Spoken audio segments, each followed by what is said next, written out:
Si ate talaga. Pangit na nga. Pangit pa ugali. Huwag ganyan, ate. Pero kahit ganyan si Ate Gretchen, mahal ko siya. Gretchen! Ah! Papatay mo kapatid mo, no? Lumayas ka! Lola, hindi niya ako papatayin. Gusto lang slice ni ate yung papaya. Di ba, ate? Talaga, buba. Papatayin kita dahil hadlang ka sa kaligayahan ko! Sorry na, ate. Lumayas ka! Kung yan ang gusto mo, edi okay. Pero sinusumpa ko. Papatayin kita, buba. Dahil masikip na ang mundo para sa atin. Ayoko na dito. Masikip dito. Pati itong suot ko masikip. Ito, ayoko na to.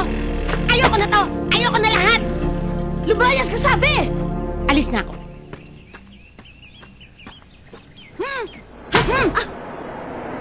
Ate, Pangit! Pabayaan mo siya. pangit ba ako? Hindi, maganda ka. Maganda ka, anak. Aray ko, sasakal ako.